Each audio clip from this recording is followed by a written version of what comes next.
Good morning class. आज हम discuss करने वाले हैं वाटर हैमर फॉर्मिंग और हाइड्रो फार्मिंग। तो दोनों नाम से हम जानते हैं, हाइड्रो फार्मिंग और वाटर हैमर फार्मिंग। तो हम आज इसको डिस्कस करने वाले हैं, ठीक है। तो वाटर हैमर फॉर्मिंग को जानने से पहले हम कोशिश करें कि हमें जानना चाहिए वाटर हैमर, ठीक है, क्योंकि वाटर हैमर का फिनोमिना हम यूज कर रहे हैं। चलो हम थोड़ा सा इंट्रोडक्शन के बारे में पहले जान लेते हैं।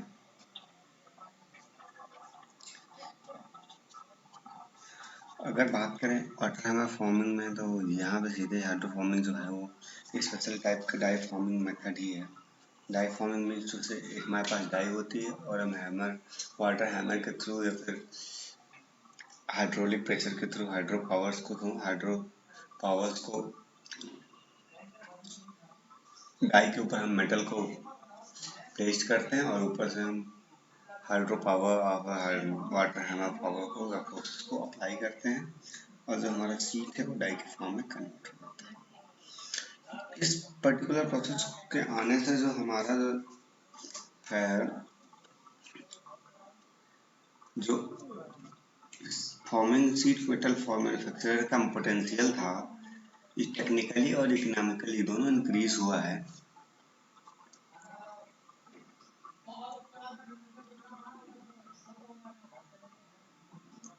वो प्रोसेस, वो मटेरियल जो हाई टेम्परेचर को विथस्टैंड नहीं कर पाते थे, उनकी फॉर्मिंग इस प्रोसेस से पॉसिबल है।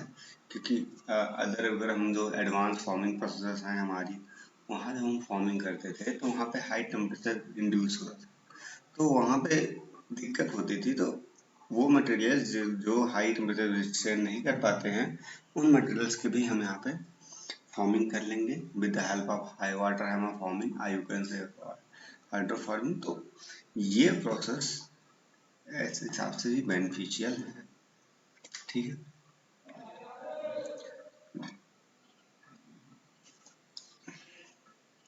हम विद द हेल्प ऑफ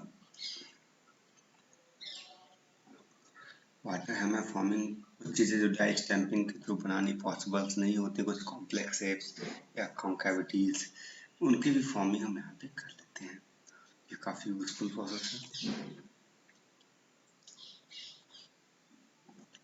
अगर हम हाइड्रो फॉर्मिंग पार्ट्स की बात करें, तो hydro forming parts as comparative to other forming process ज़्यादा स्टिफ होते हैं और स्टिफनेस टू वेट रेशियो इनका काफ़ी अच्छा आता है। अगर हम बात करें कि इनकी पर यूनिट कास्ट, तो पर यूनिट कास्ट इनकी जो हमारी ट्रेडिशनल बिल्डिंग प्रोसेस रही हैं या फिर हमारी स्टैम्प्ड प्रोसेस हैं, उन सारे प्रोसेस से हमारी ये जो है इस parts produced by water hammer forming, or you can say hydro forming, is very cost effective, a low cost effective, low cost and वो मटेरियल्स जिनकी हम कोल्ड फॉर्मिंग कर सकते हैं, तो उन सारे प्रोसेस की हम यहाँ पे वाटर हैमर फॉर्मिंग के थ्रू फॉर्मिंग कर सकते हैं। लाइक अगर हम बात करें तो aluminium, Bros, carbon, stainless steel, carbon, high strength alloy, तो ये सारे जो हमारे पे मटेरियल्स है, इनकी हम कोल्ड फॉर्मिंग कर सकते हैं। और वो सारे मटेरियल जो कि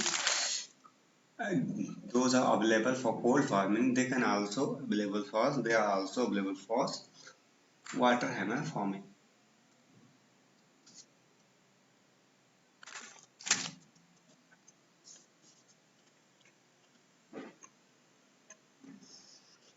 अगर मैं बात करूँ वाटर हैमर फॉर्मिंग की, तो मोस्टली हम ये कॉस्ट इफेक्टिव प्रोसेस है। अगर हमें डक्टाइल मटेरियल्स की फॉर्मिंग करनी है तो ये कॉस्ट इफेक्टिव प्रोसेस है, और सबसे अच्छी बात की ये मटेरियल को स्टिफनेस भी प्रोवाइड करता है। By this process the stiffness of material increased, so this is very good process for forming of ductile metals. अगर आप वाटर हैमर फॉर्मिंग के फिगर को देखना चाहें तो आपको मैं थोड़ा सा बताना चाहूँगा। Suppose this is our die, this is our die. ठीक है, ये हमारी जो ग्रीन कलर में आपको दिख रही है ये हमारी डाई है। हमने क्या किया, ये हमारा ऊपर हमने ये पूरा चैम्बर बना रखा है। यहाँ से हम वाटर हैमर को सप्लाई करेंगे और ये हमारी प्रेशर, कितना प्रेशर अप्लाई हो रहा है वो मेजर करके देगी। तो सपोज अब देखिए यहाँ पे पूरा सिस्टम तैयार है। हमने सीट मेटल्स को यहाँ पे पुट कर दिया है। ऊपर हमने लिक्विड या फ्लूइड को फिल कर दिया है। यहाँ से हम वाटर हैमर को अप्लाई करेंगे। तो जब वाटर हैमर अप्लाई होगा उस कंडीशन में क्या, जो हमारी सीट अभी ये सीधी है वो कैसी हो जाएगी, ये सीट जो है, जो हमारा डाई है उसकी शेप में कन्वर्ट हो जाएगी। और आफ्टर दैट हम वाटर लिक्विड को रिमूव करके हमें सीट्स को ले लेंगे। तो हमारा as a finish product work करेगा।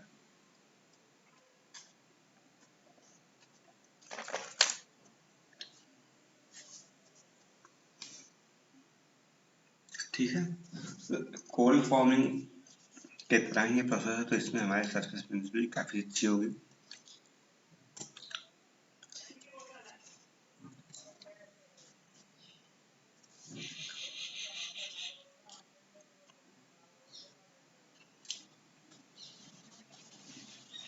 ये भी हमारा high energy rate forming process है।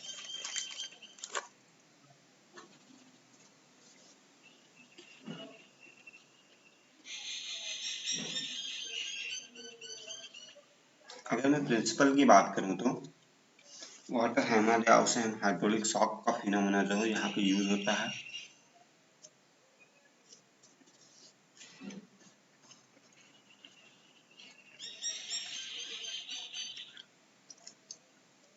जैसे आप मान लीजिए कि अगर कोई फास्ट मूविंग वाटर पार्टिकल्स है और वहां पे आप सडन जो है अब्रप्ट अब्स्ट्रैक्ट ले आएंगे, तो जो वाटर का फ्लो होगा उस फ्लो से जो प्रोड्यूस होगा, आप क्या कह सकते हैं कि उस फ्लो से जो फोर्स प्रोड्यूस होगा उसका सडन फोर्स जो होगा वो काफी ज्यादा होगा और उसी फोर्स को हम यहाँ पे यूज करेंगे। The phenomena hydraulic shock phenomena and can be understood as abrupt collision of fast moving solid sludge within the piping system with any obstruction that may be vent, valve, etc. Thus, a water hammer is defined as sudden increase in pressure on account of hindrance to fluid motion or direction change. Sudden increase of pressure of fluid or liquid. It may due to hindrance of to fluid or change in direction, कोई भी cause हो, but जो main चीज है वो क्या, sudden increase in pressure. ठीक है, और ये जो प्रेशर है इसी फोर्स का हम यूज कर लेते हैं। यही फोर्स जो due to water hammer induce हो रहा है, इसी फोर्स का हम यूज मेटल शीट्स की फॉर्मिंग में या ट्यूब्स की फॉर्मिंग में हम कर लेते हैं। तो ये हमारा प्रिंसिपल है। अगर बात करते हैं हाइड्रोलिक फॉर्मिंग के, तो हम यहाँ पे लिक्विड प्रेशर का यूज करते हैं कॉम्प्लेक्स शेप्स को फॉर्म करने के लिए। ठीक है, तो अगर हम बात करें वाटर फॉर्मिंग की, तो मेनली हमारे पास two types of hydroforming है। अगर पहली बात करें तो पहला हमारे पास है tube forming and the second one is seat hydro forming. अगर ट्यूब फॉर्मिंग की आप बात करो तो how it will be something like that. आप देख लीजिए, अगर by using of tube forming,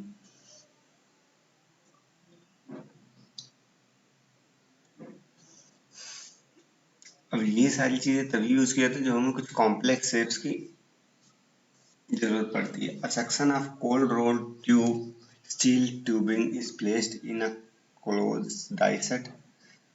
आप देख सकते हैं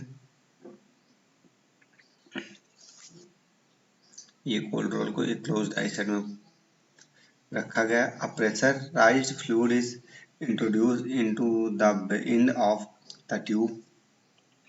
The tube is reshaped to the confine of cavity.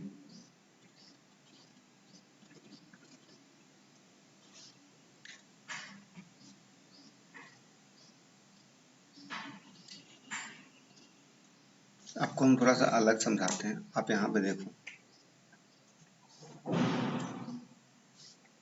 Tube forming की हम बात कर रहे हैं। सपोज करो हमने ये डाई बना रखी है, दिस इज आवर डाई।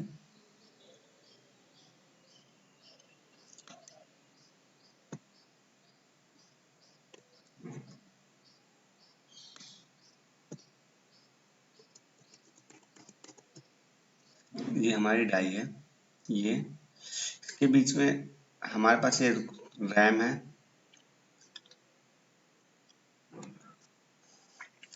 और हमने यहाँ पे क्या किया, एक ट्यूब को प्लेस कर दिया। सपोज आप देख सकते हैं यहाँ पे एक ट्यूब प्लेस्ड है, फिर इसमें हमने इसमें वाटर फिल किया। आप देख सकते हैं यहाँ पे हमने वाटर फिल किया, वाटर फिल किया। फिर वाटर फिल करने के बाद में हमने वाटर सप्लाई को क्लोज कर दिया। आप देख सकते हैं यहाँ पे वाटर सप्लाई को हमने क्या किया, क्लोज कर दिया। यहाँ पे पूरी तरह से वाटर फिल है ट्यूब में। उसके बाद क्या किया हमने, एक्सियल प्रेशर को अप्लाई किया है। आप फिगर ई में देख सकते हैं कि यहाँ पे हमने जो है एक्सियल प्रेशर को अप्लाई कर रखा है। आप देख लीजिए यहाँ पे एक्सियल प्रेशर दोनों साइड से एक्सियल प्रेशर को हमने अप्लाई कर रखा है। तो due to this axial pressure, जो हमारा वाटर है उस पे हाइड्रोस्टैटिक फोर्सेस वर्क करेंगी, और चारों तरफ जो उसका सेंटर पॉइंट हो उसके चारों तरफ वो प्रेशर, सेम प्रेशर अप्लाई होगा। और फिर आप देखेंगे जो ट्यूब हमारी होगी अंदर से इस फॉर्म में कन्वर्ट हो जाएगी, इस फॉर्म में कन्वर्ट हो जाएगी। ट्यूब जो होगी वो हमारा जो है डाई का शेप ले लेगी। आप देख सकते हैं ट्यूब यहाँ पे। फिर जब ये डाई का शेप ले लेगी ट्यूब, तो हमें क्या करेंगे, प्रेशर को रिमूव करेंगे, डाई को जो हमारी है उसको रिमूव करेंगे, और हम ट्यूब जो हमारी फॉर्म हो गई है उसको हम ले लेंगे और यूज कर सकते हैं। तो ये हमारा पूरा प्रोसेस है ट्यूब फॉर्मिंग का। ट्यूब फॉर्मिंग प्रोसेस में हमने क्या किया, हमने पहले एक डाई बनाई, कैविटी डाई बनाई, फिर उसमें हमने एक ट्यूब को रखा। यहाँ पे देखिए हमने ट्यूब को रखा ट्यूब को हमने फिर रैम के थ्रू क्लोज किया। फिर हमने क्या किया, वाटर फिल किया ट्यूब में, फिर वाटर के इंट्रेंस और एग्जिस्ट को क्लोज किया, देख सकते हैं आप। देन आफ्टर हमने एक्सियल प्रेशर अप्लाई किया लिक्विड पे। जब हमने लिक्विड पे एक्सियल प्रेशर अप्लाई किया तो एक हाइड्रोस्टैटिक फोर्स जनरेट हुई। ये देख सकते हैं हाइड्रोस्टैटिक फोर्स जनरेट हुई, चारों तरफ सेम हाइड्रोस्टैटिक फोर्सेस हैं, और वो उसने डिफॉर्म कर दिया ट्यूब को, ट्यूब की फॉर्मिंग हो गई। फिर हमने डाई को रिमूव किया, और ये पर्टिकुलर जो हमारा ऑब्जेक्ट डिफॉर्म हुआ है उसको, वह फॉर्म हुआ है उसको हमने बाहर निकाल लिया। ठीक है, शीट हाइड्रोफॉर्मिंग की हम बात करते हैं। शीट हाइड्रोफॉर्मिंग का में क्या करते हैं, sheet steel is forced into a female cavity by water under pressure from a pump or by press action. Sheet steel is deformed by a male punch which acts against the fluid under pressure. It may be fluid under pressure हम work करा सकते हैं, लेकिन अगर मैं आपको सही से शीट फॉर्मिंग की दिखाना चाहूँ तो आप यहाँ पे देख सकते हैं, ये हमारा प्रॉपर शीट फॉर्मिंग होगा। और जो वाटर हैमर फॉर्मिंग के थ्रू शीट फॉर्मिंग होगा वो प्रॉपर ये होगा। आप देख सकते हैं वाटर हैमर के थ्रू शीट फॉर्मिंग। हमने यहाँ पे क्या किया है, एक हमारी डाई है, ये फीमेल डाई कह सकते हैं आप। ठीक है, इस फीमेल डाई के ऊपर हमने क्या किया, प्लेस कर रखा अपनी शीट जिसकी हमने फॉर्मिंग करनी है। ओके। उसके बाद हमने ऊपर से हमारा ये रैम है, आप देख सकते हैं this is our ram, this is our ram, ये हमारा रैम है। यहाँ से हम प्रेशर को अप्लाई करेंगे तो वहाँ से आप देख सकते हैं कि हमने यहाँ से इस रैम के थ्रू प्रेशर को अप्लाई किया और ये जो हमारा लिक्विड है ये इस पूरे शीट पे एक यूनिफॉर्म फोर्स अप्लाई करेगा और उस यूनिफॉर्म फोर्स के थ्रू ये हमारा शेप शीट जो है डिफॉर्म हो जाएगी।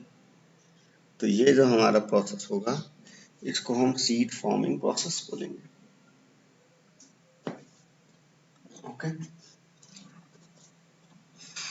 तो जो मेन कॉन्सेप्ट था हमारा वाटर हैमर फॉर्मिंग का, हमने देखा कि हम क्या कर रहे थे, वाटर हैमर फॉर्मिंग के थ्रू हम प्रेशर को इंड्यूस कर रहे थे और हम उसी प्रेशर का यूज फॉर्मिंग प्रोसेस के लिए कर रहे थे। ठीक है। अगर हम बात करें कि अदर फॉर्मिंग प्रोसेस में, जैसे एक्सप्लोसिव फॉर्मिंग प्रोसेस में था, तो एक्सप्लोसिव फॉर्मिंग प्रोसेस में हम एक्सप्लोसिव मटेरियल्स का यूज इस हाई एनर्जी जो हमारी फॉर्मिंग एनर्जी हम यूज कर रहे हैं उसके लिए कर रहे थे, लेकिन वहां पे जब हम हाई एक्सप्लोसिव फॉर्मिंग कर रहे थे वहां पे हमारे पास बहुत सारी लिमिटेशंस थी, आप कह सकते हैं कि बहुत सारी रिस्ट्रिक्शन थी, लाइक एक्सप्लोसिव का यूज हम कर रहे थे तो हमें उससे बहुत सारे प्रिकॉशंस रखनी जरूरी थी।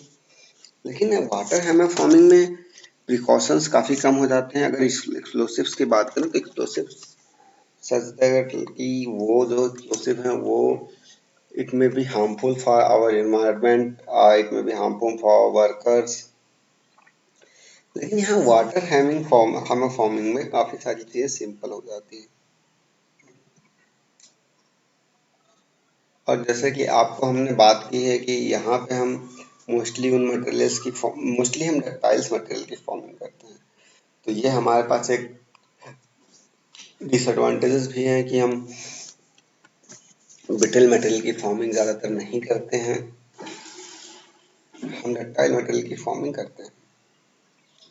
डक्टाइल मटेरियल जो हैं because they can easily formed into the thin wires, ductile materials you can say malleable materials, they can form easily into thin sheets। तो इन सबकी जो फ्रैक्चर पॉइंट होता है अगर हम स्ट्रेस स्ट्रेन कर्व पे देखने जाएं तो काफी बाद में होता है, तो इसलिए इनकी जो यील्डिंग लिमिट होती है वो काफी ज्यादा होती है। और जिन मटेरियल्स की यील्डिंग लिमिट ज्यादा होगी दे कैन इजीली फॉर्म, क्योंकि उनमें क्रैक्स नहीं आएंगे। अगर वहीं बात करते हैं हम ब्रिटल मटेरियल्स की, तो ब्रिटल मटेरियल्स के जो फ्रैक्चर पॉइंट होता है या आप कह सकते हैं यील्ड लिमिट काफी कम होती है। Due to low yield limit, minimum yield limit, उनमें डिफॉर्मेशन काफी कम होता है और आफ्टर द यील्ड लिमिट अगर हम फोर्सेस को अप्लाई करते हैं तो वहां पे क्या होता है कि क्रैक्स जो है डेवलप होने लेती हैं और अगर थोड़ी देर और हम प्रोसेस को अप्लाई करना जारी रखते हैं तो फ्रैक्चर अकर कर जाता है। तो ये प्रोसेस हमारा है